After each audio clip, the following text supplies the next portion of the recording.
너희는 믿지 않는 자와 멍에를 함께 매지 말라. 의와 불법이 어찌 함께하며 빛과 어둠이 어찌 사귀며 그리스도와 벨리알이 어찌 조화되며 믿는 자와 믿지 않는 자가 어찌 상관하며 하나님의 성전과 우상이 어찌 일치가 되리요. 우리는 살아계신 하나님의 성전이라. 이와 같이 하나님께서 이르시되 내가 그들 가운데 거하며 두루 행하여 나는 그들의 하나님이 되고 그들은 나의 백성이 되리라. 그러므로 너희는 그들 중에서 나와서 따로 있고 부정한 것을 만지지 말라. 내가 너희를 영접하여 너희에게 아버지가 되고 너희는 내게 자녀가 되리라. 전능하신 주의 말씀이니라 하셨느니라. 아멘. 아멘. 우리 믿는 자는요, 오직 하나님 한 분만을 섬겨야 됩니다. 성경에 엄청난 복이 약속되어 있습니다. 그런데 이 복들을 우리가 받으려면 오직 하나님 한 분만을 섬길 때 그 복을 받을 수 있습니다. 그러므로 우리가 진짜 성도라면, 하늘을 향해서 그 복을 향해서 달려가는 성도라면 우리의 삶의 모든 문제는 어디에서부터 오느냐? 하나님 한 분만을 섬기지 않는 데서부터 옵니다. 이중 간첩이 뭔지 여러분 아시죠? 예를 들어서 북한에서 남한으로 간첩을 파견했는데 그 간첩이 잡히게 됩니다. 그러면 남한에서 그 간첩을 다시 교육을 해가지고 북한으로 간첩을 보내는 거죠. 이게 이중 간첩입니다. 그래서 양쪽에서 다 간첩으로 보낸 그런 사람인 거죠. 그런데 보니까 이 이중 간첩의 그 수칙 중에 하나가 뭐냐면 여전히 남한의 정보를 북한으로 보내야 된다는 겁니다. 왜냐하면 안 보내면 의심받을 거니까.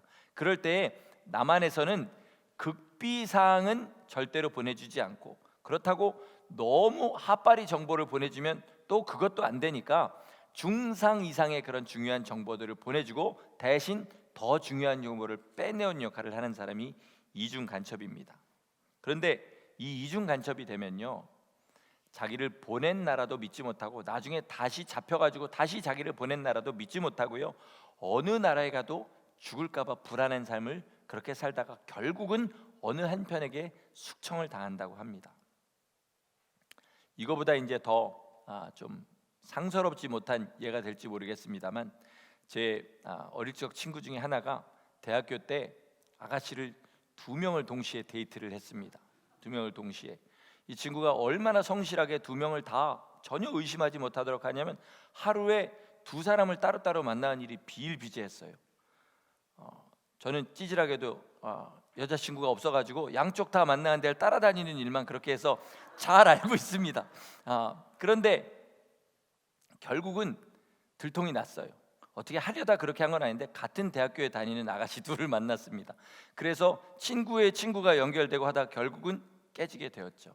여러분, 이중 간첩과 이 두 여자를 동시에 만나는 걸 한국적인 표현으로 뭐라 그러죠? 오늘 본문의 제목입니다. 양다리를 걸쳤다고 합니다. 양다리를 걸치게 되면요, 가장 큰 문제가 있는데 그것은 뭐냐면 삶에 평안이 없습니다. 삶에 평안이 없어요. 이중 간첩은 양쪽 중에 어느 나라가 자기를 분명히 죽일 거라고 생각하고 평안하지 못하고요, 이렇게 2사람을 동시에 만나는 그런 짓을 하면 어느 한편이 그걸 알게 될까 봐 날마다 불안해서 어쩔 줄을 모르는 거죠. 근데 이 문제가 깊이 생각하면 어디서 오냐면요, 2나라가 하나 될 수 없는 그 2나라를 동시에 섬기기 때문에 생기는 거죠. 2사람과 동시에 결혼할 수 없는데 2사람을 만나니까 그런 문제가 생깁니다. 오늘 바울이 고린도후서 4장에서 하는 이야기가 6장에서 하는 이야기가 바로 그겁니다. 세상에는 절대로 하나 될 수 없는 것들이 있는데 그 하나 될 수 없는 2가지를 동시에 섬기면 그 사람의 삶은 절대로 평안하지 못하는 거고, 실질적으로 성경적으로는 그것은 불가능하다고 바울이 그렇게 선포하는 것입니다. 우리는 어떤 면에서 다 하나님을 실망시켜드리는 그런 신앙생활을 할 때가 있습니다. 그런데 만약에 그것이 내가 그저 육신의 연약함으로 인해서 가끔 넘어지는 것인지, 그러면 주님께서 그를 불쌍히 여겨주시고 주의 피가 능력이 되셔서 그 죄를 씻으시고 다시 일으켜 세워주십니다. 그런데 만약에 그 문제가 양다리를 걸친 데서 오는 것이라면, 하나님과 세상을 동시에 섬기는 데서 오는 것이라면 그것은 큰 문제가 된다는 것입니다. 제가 금요일 저녁에도 이렇게 설교했습니다. 여러분, 우리가 정말로 예수 그리스도를 믿고 거듭나서 천국을 소망하는 성도가 맞다면요, 우리는 절대 다시 세상으로 돌아가지 못합니다. 돌아가도 우리가 입으로 예수님을 부인하고 세상으로 돌아가도요, 절대로 세상 사람들이 즐기는 것만큼 세상을 즐기지도 못하고요, 항상 거기에서 불안하고 떨리는 마음으로 그렇게 살아가게 됩니다. 세상으로 절대 못 돌아가요. 광야에 나온 이스라엘 백성이 다시 애굽으로 돌아간다는 말을 자꾸 했지만 그들이 실제로 돌아갈 수 있었을까요? 못 돌아갑니다. 돌아가면 어떻게 된다는 거 알아요? 바로 그들을 죽여버릴 겁니다. 너희 때문에 우리나라가 망했다. 너희 나갈 때 우리 큰아들이 죽었다. 그리고 많은 사람들이 그들을 죽일 걸 알고요, 설사 받아준다 할지라도 이미 자유를 맛본 사람이, 소망을 맛본 사람이 노예 생활로 다시 돌아가는 것은 불가능합니다. 그러니까 무슨 말이냐면, 우리가 진짜 하늘의 빛을 받고 성도라면요, 세상으로는 어차피 못 돌아가니까 완전히 하나님께 우리 삶을 돌이켜야 된다는 말입니다. 애매하게 하나님 뜻대로 산다 그러면서 애매하게 하나님을 섬기니까 날마다 애매한 삶으로 세상 가운데, 사람들 가운데 믿지 않는 사람들이 성도의 삶을 모순으로 보니까 오히려 예수님을 못 믿게 만드는 그런 존재가 돼버리는 그런 비극이 생긴다는 겁니다. 여러분, 하나님께 돌이키시기로 작정하셨으면 완전히 돌이키시길 예수 이름으로 축원합니다. 이게 정말로 중요합니다. 살면서 주님의 말씀과 육신의 욕심 때문에 갈등이 생기죠. 분명히 생깁니다. 주님의 말씀은 이건데 주님 뜻대로 살자니 경제적인 손해가 클 것 같습니다. 자존심이 심하게 상할 것 같습니다. 가족이나 친지들에게, 친구들에게 따돌림 받을 것 같습니다. 그러다 보니까 이렇게 저렇게 핑계대면서 주님께 완전히 우리 삶을 맡겨드리지를 못해요. 물론이요, 우리가 우리 삶을 완전히 주님 앞에 돌린다 할지라도 육신을 입고 있기 때문에 죽을 때까지 어떤 모종의 갈등은 계속해서 가질 수밖에 없습니다. 그러나 만약에 이 갈등이 양다리를 걸치고 있어서 하나님과 세상 사이에서 눈치를 보는 것 가운데 생긴 것이라면요, 여러분, 죽을 때까지 우리는, 예를 들어서요, 주님이 이 뉴저지 땅을 다 우리한테 줬다고 해보겠습니다. 그런데 그런 식의 신앙생활을 하는 사람은 자기에게 주어진 그 넓은 땅을 밟아보지 못하고 한두 평의 땅에서 맴맴 돌다가 결국은 돌파를 이루어내지 못하고 그 상태로 주님 앞에 가게 됩니다. 그럼 어떻게 될까요? 주님이 그 사람을 칭찬하실까요? 책망하실까요? 너에게 모든 것을 다 주었는데, 모든 땅을 다 너한테 주었는데 왜 너는 밟아보지도 않고 거기만 뱅뱅 돌다가 왔니? 그러고 아마 구원을 놓치는 일이 있지도 않을까, 그런 생각도 하게 됩니다. 오늘 본문에서요, 믿지 않는 사람과 멍에를 같이 매지 말아라 라고 한 이야기를 우리 한번 같이 생각해 보겠습니다. 이스라엘의 멍에는, 멍에라는 것이 뭐죠? 멍에? 우리나라 트로트 가수가 부른 노래 중에 하나인가요? 아니죠. 멍에는 소의 등에 이렇게 씌워가지고 뒤에 쟁기를 걸어가지고 일을 시키는 그런 도구가 멍에입니다. 한국에는 소 한 마리에 멍에 하나를 거는데 이스라엘은 소 두 마리에 멍에 하나를 겁니다. 그래서 이스라엘의 소를 세는 단위는 마리가 아니라 결이인데, 결이, 그죠? 우리 엘리사가 이러면서 한 결이 소를 잡아, 이런 얘기 나오잖아요. 결이란 말은 두 마리라는 뜻입니다. 두 마리의 소가 동시에 끌게 되죠. 그런데 여러분, 소 두 마리가 한 방향으로 가면 힘이 두 배가 되는데요, 만약에 다른 방향으로 가면 어떻게 될까요? 한 소는 북쪽으로 가고 한 소는 남쪽으로 가면 어떻게 될까요? 소 0마리와 똑같아지는 거죠. 그죠? 한 소는 왼쪽으로 가고 한 소는 오른쪽으로 가려면 어떻게 될까요? 두 마리지만 한 마리의 반의 힘도 못 쓰게 되는 겁니다. 이런 일이 생기게 되죠. 그런데 우리가 만약에 주님이 모시는 소라 그러면 믿지 않는 자들과 멍에를 같이 매게 됩니다. 어떻게 될까요? 나라는 소는 주님이 몰고 가십니다. 그죠? 그런데 이 믿지 않는 사람은 누가 몰고 갑니까? 세상 임금인 마귀가 몰고 갑니다. 그러니까 어떻게 되나요? 간신히 내가 가고자 하는 길을 낑낑거리면서 가든지 아니면 이루 완전히 끌려가 버리게 되든지 이런 일이 생기게 되는 거죠. 성도가 불신자 비즈니스라면 어떤 일이 생길까요? 양심적으로 비즈니스 못합니다. 그렇죠? 운이 좋아서, 진짜 운이 좋아서 양심적인 사람을 만났다 할지라도요, 하나님 뜻대로는 비즈니스 못합니다. 내가 이렇게 하면 손해를 봐야 되는데 이 불신자라는 사람이 아무리 양심이 있어도 내가 왜 네가 믿는 신을 위해서 이 손해를 감수해야 되냐? 절대로 그 길 같이 가게 두지 않지요. 우리 아이들이 진짜 어두운 세대에 태어났습니다. 여러분, 학교를 다니는 것 자체가 어떻게 보면 믿지 않는 자들과 멍해를 같이 매는 그런 세상이 되어버렸어요. 학교에서 모든 문화행사 언제 합니까? 요즘은 다 주일날 합니다. 예전에는 미국이 정말 크리스찬 컨트리라고 그래가지고 주일날에는 그런 일을 안 했는데 요즘은 문화행사 주일날 하죠. 무슨 스포츠 경기 다 주일날 하죠. 그렇게 됩니다. 그런데 이 사람들이요, 기독교를 미워해서 일부러 예배를 방해하려고 주일날 그런 일을 하느냐? 아닙니다.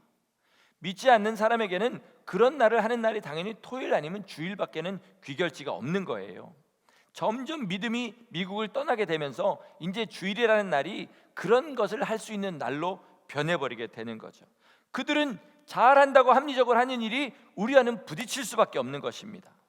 그러므로 여러분, 우리 아이들이요, 나중에 커서 세상이냐 하나님이냐를 결정하게 하시려면요, 지금 아이들이 어릴 때 학교냐 교회냐를 결정하게 하셔야 됩니다.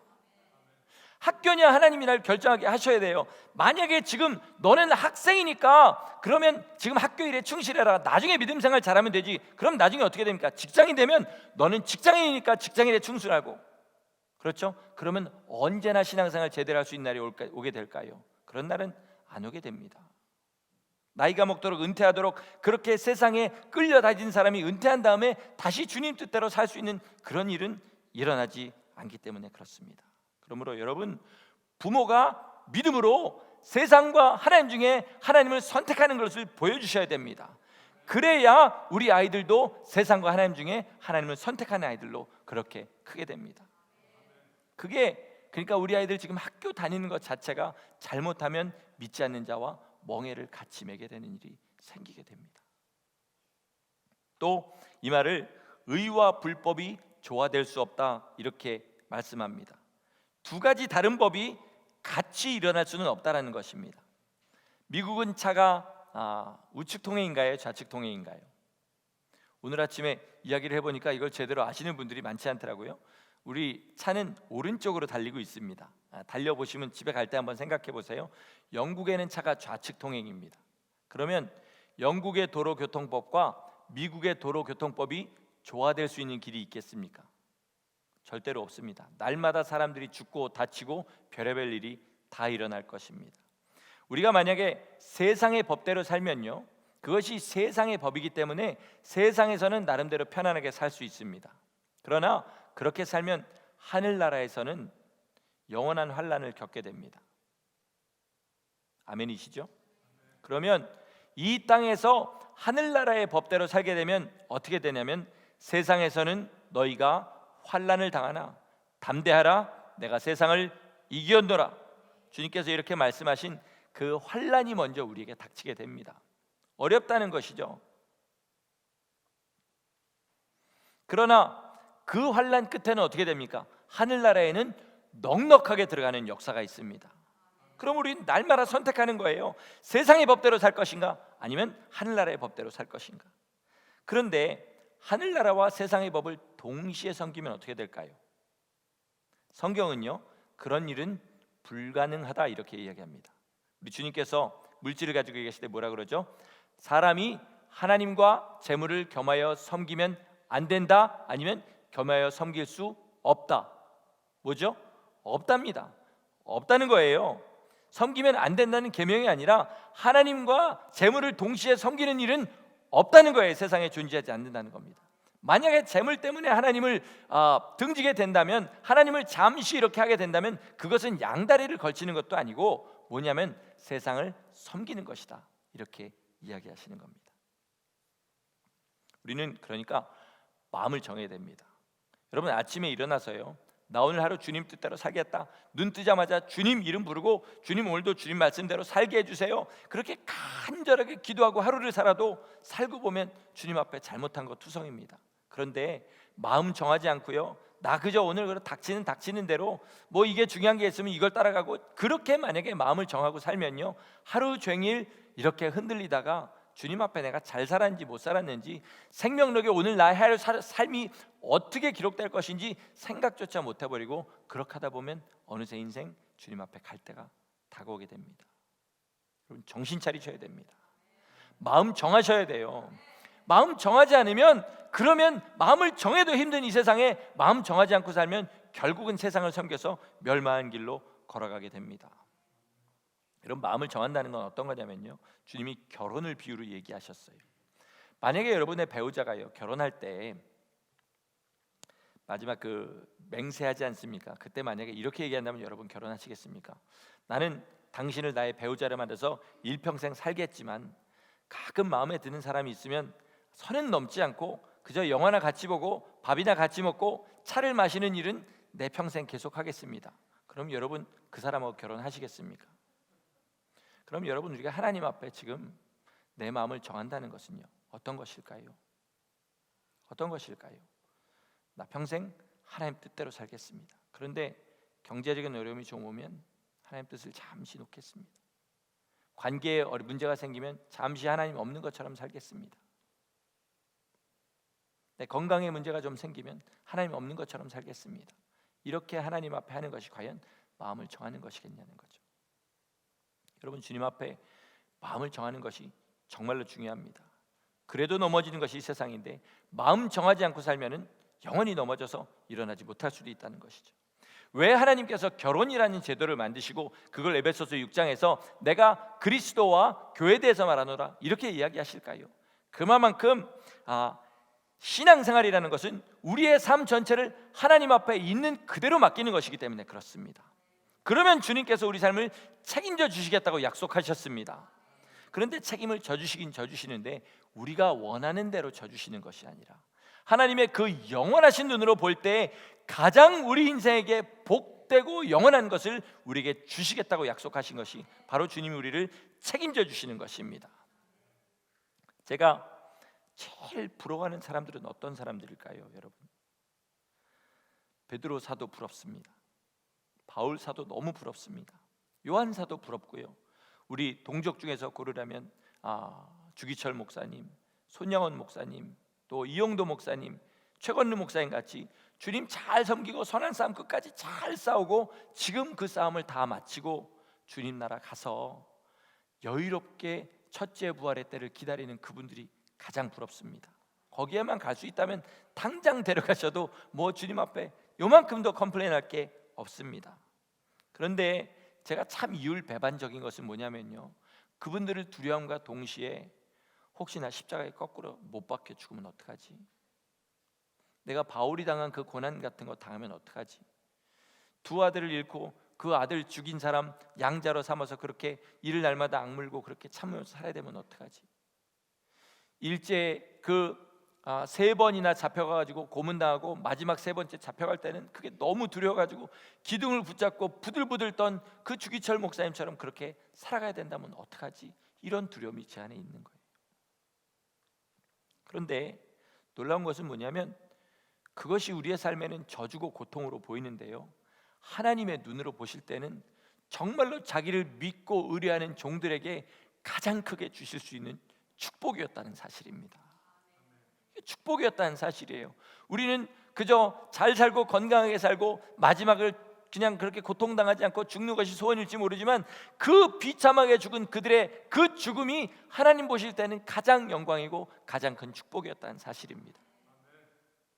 어제 새벽에요, 제가 기도하면서 그동안 많이 두려워하고 궁금해했던 그런 문제 하나가 풀렸습니다.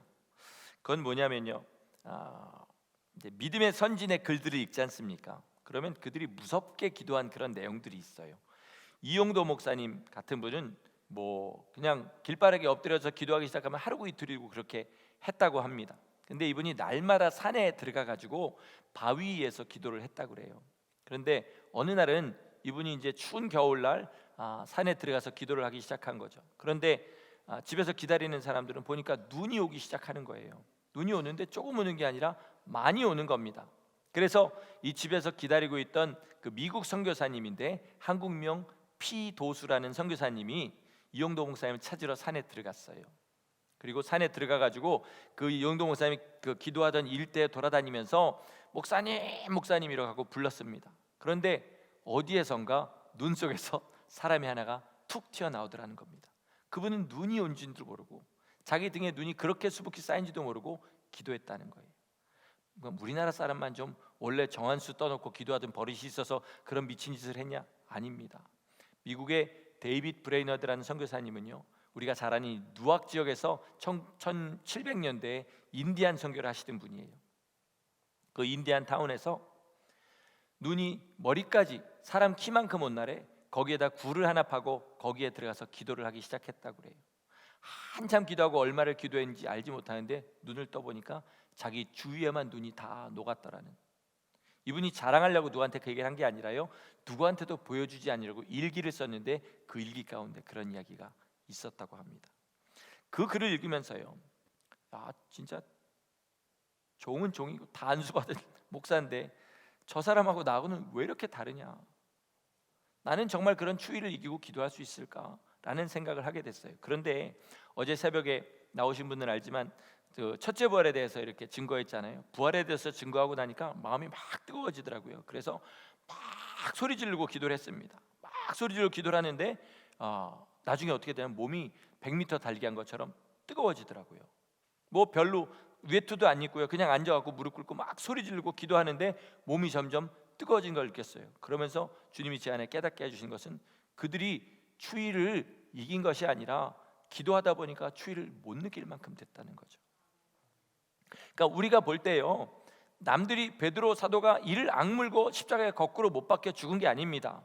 베드로 사도는 어떻게 했습니까? 자청했어요. 똑바로 박힐 수도 있었는데 거꾸로 박혀 죽겠다고 작정했습니다. 바울도 얼마든지 로마에 안 가면 살 수 있었어요. 그런데 나는 그리스도를 위하여 죽는 것을 기뻐해서 거기에 들어갔습니다. 손양원 목사님, 이를 악물고 그 사람 양자 삼은 게 아니라 양자 삼아서 정말로 그를 사랑한 데까지 그리스도의 마음을 품었어요. 그러니까 우리가 생각할 때 예수 믿고 고생하는 것이 아니라 그들은 고생의 길을 가는 것이 아니라 그 가운데서 가장 큰 기쁨을 누리면서 간 것이지요. 근데 우리는 생각하기를 고생한다고 생각하는 겁니다. 나 이렇게 해서 경제적으로 어려움 당하면 고생이라고 생각하는 거예요. 나 이렇게 해서 사람들한테 무시받고 천대받으면 모욕이라고 생각하는 거예요. 그런데 그분들은 그 모욕을 주님을 위하여 당하는 것으로 기쁘게 받았다는 겁니다.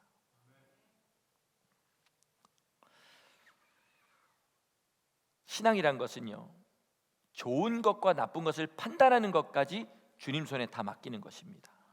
그래서 나쁜 것을 주셔도, 내가 보기엔 너무나 나쁜 것인데 주셔도 그걸 감사할 수 있는 마음, 그래서 범사에 감사할 수 있는 마음, 이게 신앙입니다.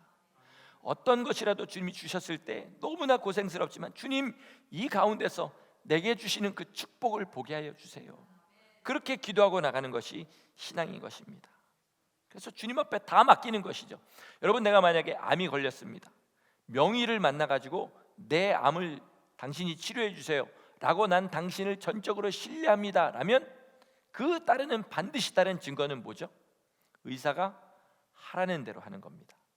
약 먹으라면 약 먹고, 수술 받으라면 수술 받고, 너희 수술 받다 죽을 수도 있는데 동의서 써라 그러면 아무 소리 안 하고 동의서 쓰고, 그 수술 받으면서 정말 큰 돈 내고 이렇게 하는 거죠. 그럼 우리가 주님을 100% 신뢰한다는 사실은 뭐가 증거죠? 뭐가 증거입니까? 주의 말씀대로 사는 것입니다. 내 눈에 보기에는 고생의 길이라 할지라도 주의 말씀대로 사는 거죠. 그런 사람이 진짜 성도입니다. 근데 여러분, 지금 이제 제가 이 말을 할 때 저도 그렇고 여러분도 그럴 겁니다. 어떤 부분에서는 마음에 큰 돌덩이 하나가 툭 하고 떨어진 것 같이 무거울 겁니다. 나 지금 주님이 나한테 하시는 그 말씀이 있긴 있는데 그거 순종하기는 너무 어려워. 나 어떻게 하면 좋지? 이런 마음이 생기죠. 용기가 생기지 않고 그 벽이 너무 높아 보이고 견고하게 보입니다.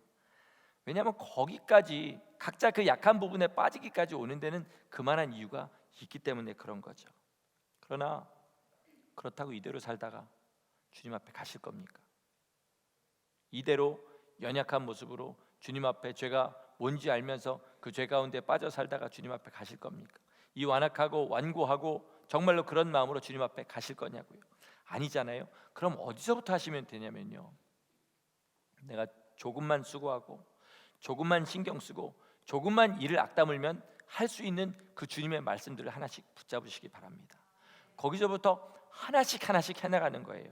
갑자기 견고한 성을 무너뜨릴 능력이 우리한테는 없다 할지라도 하나씩 정말 망치로 두드려가면서 그렇게 부시면 언젠가는 그 성은 부서진다는 것입니다. 이것을 하는 것과 하지 않는 것은 엄청난 차이가 있습니다. 1년이 지나도 하지 않는 사람은 그 자리에 그대로 있고요, 조금씩이라도 주님 앞에 순종하며 나간 사람은 1년이 지났을 때 그 견고한 성벽을 반을 허물었을 수도 있고 완전히 허물었을 수도 있다는 것이죠. 여러분, 가장 우리가 쉽게 할 수 있는 거 하나를 말씀드리자면요, 예배에 참여하는 그 태도를 바꾸시는 것부터 하시기 바랍니다. 많은 성도들에게 보니까 주일 예배가 의무 방어전 같은 거예요. 안 나가자니 두드려 맞을 것 같고 그냥 그래서 나오는 그런 분들이 참 많은 거죠. 그런 분들이 수요일과 금요일을 나오면 하나님 앞에 보너스를 드린 것 같은 그런 마음을 가지십니다. 그리고 새벽 예배 나왔다 그러면 에베레스트 정상에 등정한 것 같은 그런 마음을 가지게 되는 거죠. 그런데 여러분, 이게 뭐냐면 예배가 의무가 되었다는 증거입니다. 의무가 되어버렸다는 증거예요. 그런데 예배는요, 살아계신 하나님께서 우리 예배하는 자에게 주신 특권입니다. 이건 진짜 은혜예요. 우리가 예수 이름으로 모여서 주님의 이름을 부를 때 집에서는 안 되지만 이렇게 나와서 주님 앞에 간절히 부르짖고 함께 찬양하며 기도하고 말씀 들을 때 하나님을 만나게 하시는 그 은혜가 있는 특권의 자리입니다. 근데 이게 의무로 변해버린 것이 성도의 비극이지요. 우리가 잘 아는 야곱 형님에게는 처가 둘이 있었습니다. 한 명의 이름은 레아였고 또 한 명의 이름은 라헬이었어요. 야곱은 라헬을 진짜로 사랑했습니다. 그리고 레아에게는 할 수 없이 의무만 행했습니다. 우리가 정말로 하나님을 사랑하는 자라면 신앙이 라헬이 돼야 되고 세상에도 어쩔 수 없이 해야 되는 의무가 있으니까 그게 레아가 돼야 되는데, 많은 사람에게 신앙이 레아가 되고 세상이 라헬이 돼버렸습니다. 이게 성도의 비극인 되죠. 그러나 우리는 진짜로 하나님이 우리의 가장 큰 사랑이 되고 예배가 우리의 가장 큰 첫 번째 기쁨이 되는 그 축복이 있기를 예수 이름으로 축원합니다. 예배는요, 은혜 받기 위해서 드리는 것이 아니라 은혜 받았기 때문에 드리는 것입니다.